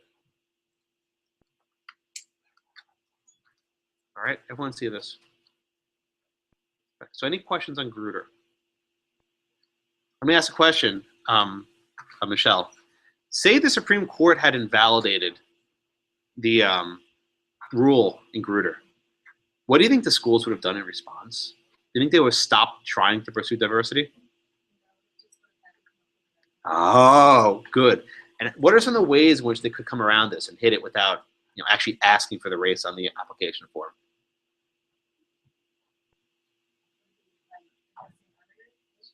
Like what? Give me an example. I guess like since you mentioned their scores were lower, could you help students get lower grades or One at a time, one at a time. Yeah. Come. What do you think, Maria? How could these benighted noble universities find ways to consider race without actually considering race? I want to say if they would include in the personal statement. Oh, the personal statement. Yes. Okay. So the personal statement is, how has diversity impacted your life? How has race impacted your life? Right? What else, Maria? What else could they do? Have scholarships for people who are interested in expanding diversity or Good. And then what else? Anyone? Lauren? Ah, that's exactly where I was going. Okay. The top 10% roles. Anyone use that to go to UT or one of the Texas schools? All right. So this may surprise you. You may not know this history. But in 96 or so, the Fifth Circuit Court of Appeals invalidated UT's affirmative action system. This was before Grutter, and it didn't go to the Supreme Court. case was called Hopwood. Hopwood, Hopwood. And for a number of years in Texas, schools could not use affirmative action. So did our friends in Austin always say, "Oh shucks, we gotta go back to Justice Harlan's colorblind Constitution"? Of course not. They created the top 10% program. Now, on its face, it seems like a great idea. Anyone who finishes in the top 10% of their high school class, guaranteed admission to the UT system, right? Guaranteed admission to the UT system. And any public school in the UT system. Okay, so how does the top 10% plan basically employ affirmative action? Anyone? Jason? I went to a rural school. Like, I'm not gonna, like, it's gonna kind of make, like, it was pretty easy to get in the top 10% because there were only 150 kids in my school. They weren't real studious, but you go to like a private college prep where you have a real competitive group, and it's unfair to them because people from rural schools like myself were getting in the top 10% rule, and other people were getting denied admission where they had better grades and stronger. Actually, Lauren's in my night class. She had this lesson, so I was just calling her. Yeah. How? By a school that's more like, the third ward of Houston is the same as the Memorial City area. Like all the top 10% from all majority African American schools, top 10% from majority Hispanic schools, top 10% from majority white schools. They're all getting it. Yeah. Okay. Make no mistake. This was a deliberate effort to circumvent the Fifth Circuit's ruling. Make no mistake. Effectively, Texas schools are de facto segregated. I don't mean that literally. We're not in the days of Brown. But if you go to different schools in Texas, in Houston, she mentioned the third ward, you go to some schools that are probably 80, 90% African American. You go to other schools which are 80, 90% Hispanic. And you go to other schools like maybe Jason's, which are 90% white, right? That's a factor of how our schools are structured. So by saying we'll take the top 10% of every school, they know quite well that a lot of the schools of top 10% will be all kids of various minorities. Sarah?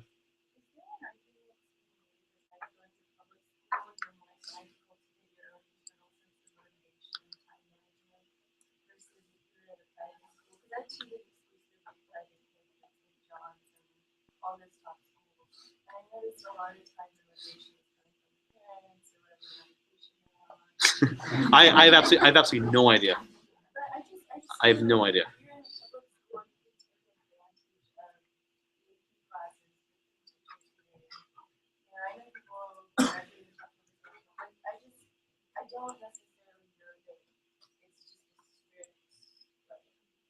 Yeah. I went to a primarily This way, not yeah. Always talk forward. If you're ever in court, the lesson is never talk to the lawyer. Always talk to the judge. Trust me this way. went to a primarily Hispanic school and was top 10, and then my friend that went to a primarily white school had the exact same GPA and was Which is a perfect segue to this girl, Abigail Fisher. She is a graduate of Sugarland High. Anyone go to Sugarland? I actually had a student a couple years ago who actually went to high school with her. So Abby Fisher was a senior at Sugarland, which was I'm guessing a pretty much white area. I mean, maybe no, but and it's a pretty rigorous high school, I suppose. And she finished outside the top 10%. I think she was like 11 or 12. I mean, she missed a cutoff, not by a lot. She applied to UT Austin for college. Her grades were 3.8 GPA. I don't understand the new SAT scale, so don't even tell me the number. I took the old one. I still can't get the new one. It's 2,400. Whenever people told me the SAT scale, I was like, holy crap, you got a 1,600? Oh wait, that's not good. Like it's like, wow, I got a 1,590. Oh, never mind. So I have to always readjust myself. So she had pretty good grades and good GPA. She was denied. And actually, this is the part people don't like. She went to LSU, and she hated it, apparently. And I know people went to LSU. They was like, oh, wow, she hated it there. She didn't like it. So she did what most people do when they get denied acceptance school. She filed a lawsuit. It's actually a funny story. So, again, one of my former students went to school with her. There were originally two plaintiffs, right? Fisher and this other girl. The other girl went on to go to law school at SMU. She dropped out of the case.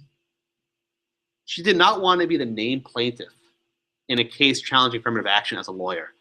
That was probably a wise career move, if I had to guess. But Abby Fisher who went on to graduate from LSU, stuck around. This is a picture of her when she was in high school. So she challenged this lawsuit. Okay. Now, what's important about Fisher is that she did not ask to overturn Grutter. She did not ask to overturn Grutter. So that wasn't an issue. What her and her lawyers argued was that UT Austin was not actually complying with this holistic review, this plus factor. Okay? And I'm going to summarize majority opinion because I actually want to focus on the dissent more so because it just majority repeats Grutter. They basically said, listen, while we're going to defer to the institution, right, we're not going to just be blind. The school has to actually prove that they're using narrowly tailored means. And the school has not demonstrated this. Okay? So basically, the entire majority opinion was a bunch of nothing. And I'll explain why in a minute. They didn't say anything. They said, oh yeah, Fifth Circuit, go take another look at it. Subsequent to this, Fifth Circuit looked at it again and said, oh yeah, it's fine. Okay? Certiorari was filed about a month ago, and this will probably be at the court next year. I don't think Texas will do so well in the second go-around. Okay? But why was this opinion so boring? Why was this opinion so drab? I'll talk about the Thomas dissent in a minute. This is where inside baseball, the Supreme Court gets fun. Okay? And this is all rumor and speculation, but it's pretty good rumor. So a reporter named Joan Biskupic wrote a book about Justice Sotomayor, which I'd recommend. It's a very good book. And she actually has some insights. So apparently, the original vote in Fisher was to overturn Grutter. Okay? The original vote in Fisher was apparently to overturn Grutter and find that this affirmative action policy was not valid. The reports go that Justice Sotomayor said this is ridiculous. The parties didn't ask us to overturn Grutter. You notice that they kept saying the parties did not ask us to overturn it. Notice they kept repeating that? Hint, right? So apparently Sotomayor had this entire blistering dissent saying that this is ridiculous. The parties didn't ask us to overturn this precedent. This is not how we do things. And they pulled back, said, okay, fine. Go fix it, and then bring it back up to us later. So basically, they kicked the can down the road. So apparently, the affirmative action lived to survive another day. That's the report from Joan Biskupic, which I think is probably correct, but I'll give it to you with that caveat. But let's talk about Justice Thomas's dissent for a moment. Okay? Justice Thomas's dissent in Fisher builds on his dissent in Grutter. And he makes this point, he makes a couple points.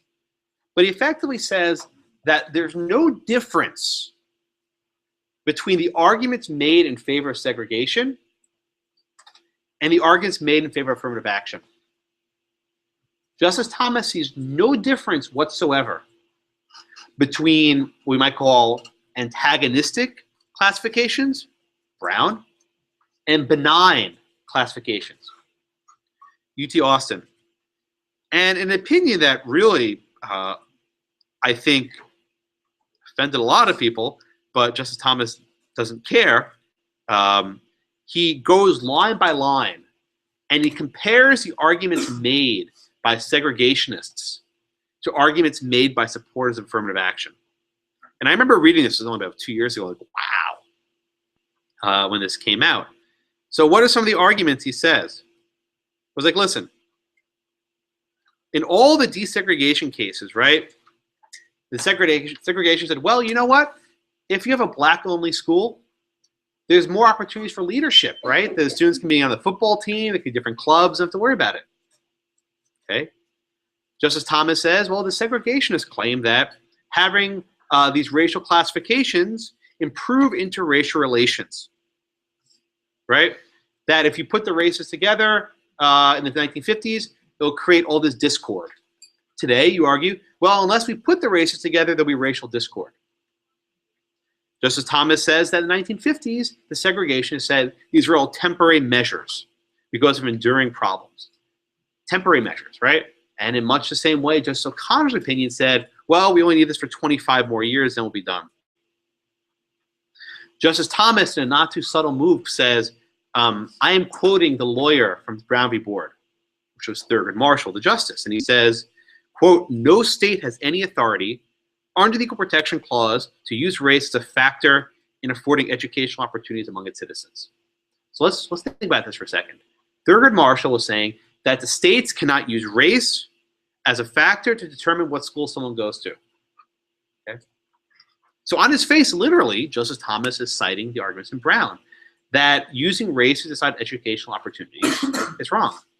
I'm sure if Justice Marshall was still alive, he passed away a number of years ago, he would say, "What are you talking about, Clarence? What are you talking about? This is crazy." And then the summary is by Justice Sotomayor and Schuette in another case is, this is ridiculous. That there's a difference between racial classifications to help people and racial classifications to hurt people. Okay?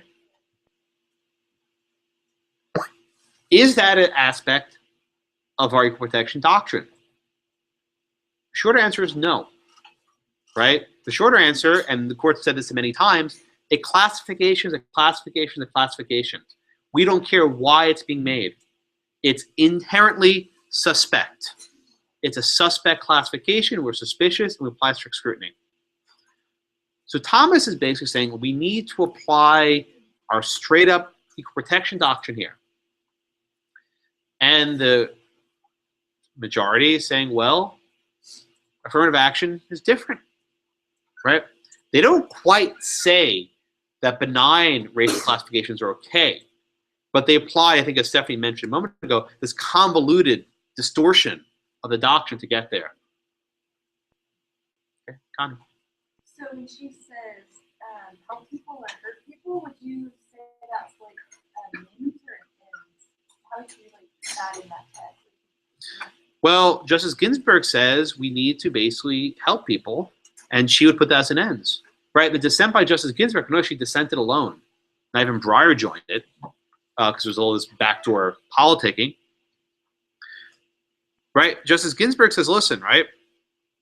UT's candid on what they're doing. They're trying to achieve diversity and the benefits from it in the way that we approved. They're not using a quota system.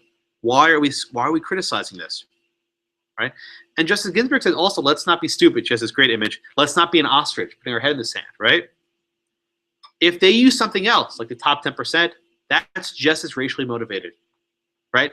That's not a racial classification on its face, but that's what's actually going on here. So what's better, right? Having an explicit policy about race, or doing like Maria said, asking an essay about your diversity experiences, right? What would we actually prefer? To be in the open and discuss race as a matter of policy, or make it, hidden, quiet? Oh yeah, write your essay about diversity and we'll know what you're up to. Which policy is preferable? And Justice Ginsburg in dissent says, no, the government does not need to be blind to, quote, overtly discriminatory past, legacy of centuries of law-sanctioned equality. And I should mention that Michigan is not Texas, and this came up. Michigan is not Texas. Texas has a history which Michigan, frankly, doesn't. And should that impact this case?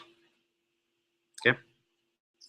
Other questions on Fisher? Again, this is going to come back to the Supreme Court probably next year, if I had to guess. If they deny it, it'll be very shocking. I think there are 4 votes. Yes, sir.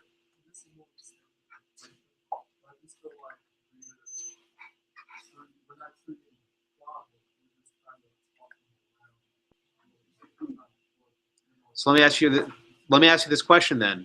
You have a statement, I have a question, right? Can the government treat the problem consistent with the Equal Protection Clause? Right? Everyone will acknowledge there's a problem. But if your approach to solving that problem involves racial classifications, are the government's hands, tied? And see, I'm not saying you're right or wrong, right? But this is the issue, right? Everyone agrees that there's a problem. Hector, I'll get a second. Everyone agrees that the problem here. But does this, right, this exact framework which was invented to prevent discrimination, handcuff the government? Hector. I think you can square the two by just using an originalist argument. I mean, Thomas Love's originalism is what the 14th Amendment was enacted for. And you can say that the 14th Amendment was used to end racial discrimination in mass and the social structure it created. It wasn't designed to quash diversity. How would Justice Thomas respond to that? How did he begin his dissent in Grutter? Well, I know I would respond to it, but I'm saying there's an argument that can square the 14th Amendment and Right. So I think Justice Thomas would respond to that in two ways, right? One, he would say is, yes, we shouldn't have discrimination. So let's get rid of discrimination. He considers affirmative action discrimination, right? I think the second way to respond to that is it doesn't allow the government to take affirmative action to tinker more. Now, the more interesting you mentioned originalism, the more interesting originalist question is this. The Congress, after the Civil War, gave a lot of stuff to the freed slaves. You had something called the Freedmen's Bureau Act, which gave them money, land, jobs based on their race. And there was actually a brief filed in Fisher by a group called the Constitutional Accountability Center, which said, listen, as a matter of originalism, the government gave stuff to people because of their skin color, right, to help them. That argument was not advanced, and I actually think there's actually a decent argument there, which is why this is a tough question. Okay, any other cases on Fisher? Yes, ma'am. Are we saying that there's a racial discrimination against minorities, or is there a racial discrimination against white people? Is that really what? I think the answer is it doesn't matter. The answer is you're making a racial classification, period. And Justice Thomas alludes to this by saying, wait a minute, this doesn't help everyone, it hurts Asians. So there's actually a case now filed against Harvard University, which you may have read about. You know about this? Well, because Ivy League colleges don't necessarily use like the same 10% thing that some colleges like UC United and the UC system in California. So Harvard and Ivy League colleges have about 16% Asian, while colleges that use 10% have somewhere around 25, sometimes 40% Asian. And they're seeing this as a huge, negative impact on Asian. So basically, this is the next front, right? A group of Asians are suing elite universities saying, you are discriminating against us. By having this policy, you're harming our admission standards. Those suits are going to be serious business. Because these cases are just about the classification based on race, period. They're saying you're firmly hurting us because of your classifications. Okay. The last case, which I assigned briefly, and hasn't even been published in your casebook yet because it's so new, is called Schuette versus By Any Means Necessary. So here are the simple facts. The state of Michigan, through popular referendum, got rid of affirmative action. The people of Michigan voted to amend their state constitution to eliminate it. People said, wait a minute, you can't do this. You're warping the political process, right? You're making it so that we can't have affirmative action. You're harming minorities. The court, by a large vote, rejected that and said that's ridiculous, right? And here's the rub. Affirmative action is barely constitutional. It only exists by the skin of its teeth for the next 25 years. How can it be that getting rid of that is also unconstitutional? Okay? If you want to talk about that case afterwards, I'd be happy to actually, when I was clerking, that was my case. So I do have an absurd amount of knowledge about it. Okay? All right. Thank you all very much. Have a wonderful day.